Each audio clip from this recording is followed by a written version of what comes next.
and welcome to the Rhode Island State House. I'm GoLocal News Editor Kate Nagel. We'd like to welcome in a national guest. Toni Pelt, the president of the National Organization for Women, is here in Rhode Island for a special event this afternoon. Toni, thank you for joining us today. Thank you so much for having me. I appreciate it. I know you're going to be meeting with some elected officials before the event is slated to take place at 3 p.m. Now let's talk a little bit about now and what we're seeing around the country. Of course, battles state by state between those advocating for reproductive rights and those who are pro-life. So let's talk about a little bit about this year and these past few weeks. It's been dominating national attention. So as president of NOW, talk with us about your role as you go around the country and what we're seeing. Well, what we're seeing is the reaction of the reactionaries, the conservatives. They are empowered by Kavanaugh being placed on the board, the Supreme Court.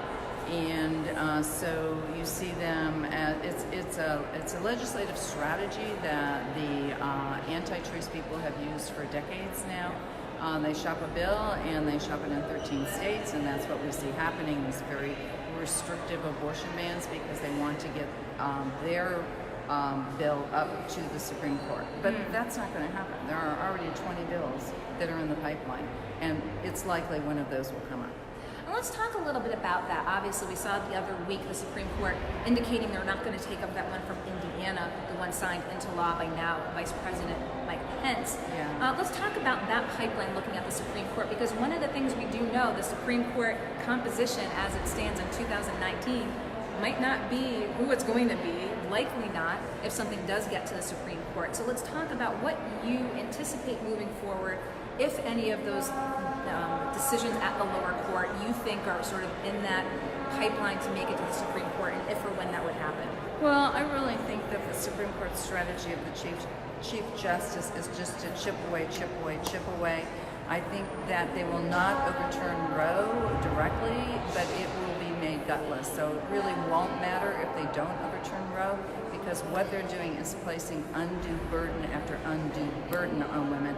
They're making abortion inaccessible and unaffordable.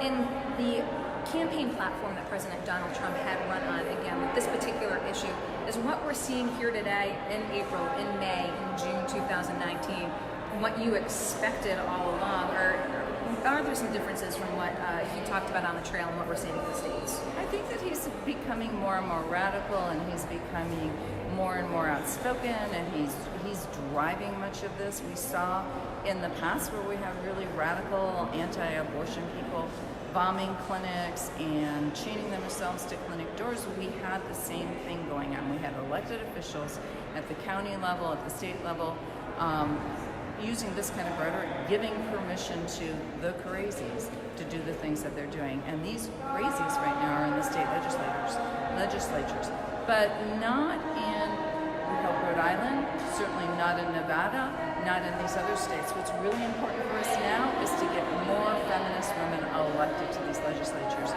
They're the ones that are passing out really good pro-woman legislation. What do you have to say to those folks? I mean, here in Rhode Island, we did see it at the Senate level, the defeat of a proposal to codify Roe v. Wade, that the pro-life contingency saying this is a win for them, this is a referendum, if you will, for their position. What do you have to say to that pro-life contingent that says, well, this is the will of the people?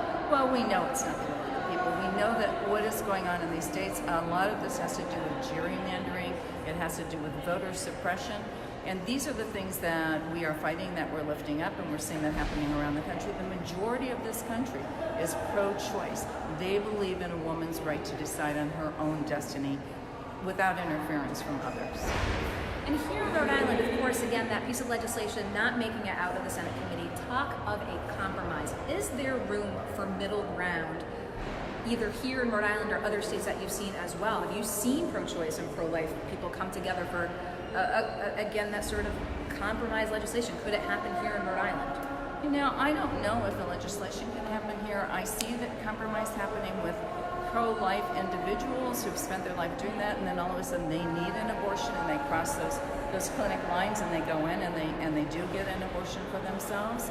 They're not very special people. 1 in 4 women below the age of 45 is going to have and is having an abortion. abortions in this country, and that's going to continue, whether abortion is legal or not. So it's very important for us to protect women, to lift women up, because as long as only women can get pregnant, only women are going to be having abortions.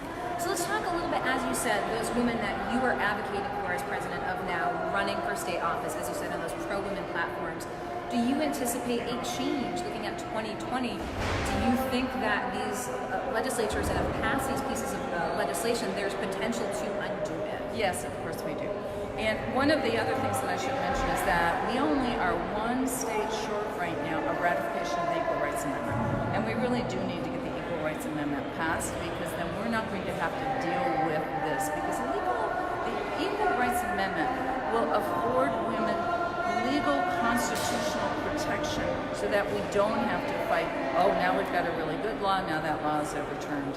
But as we put more women into office, we're going to see that these bans are going to be going away. Okay, so when you give your remarks here at 3 o'clock at the Rhode Island State House, give us a little bit what's on your bullet points that you're going to be saying to the crowd when they're here in the rotunda. I'm just going to say Yahoo, Rhode Island. Yahoo, all of you. I know that we're going to win this, because when we take action, we do win.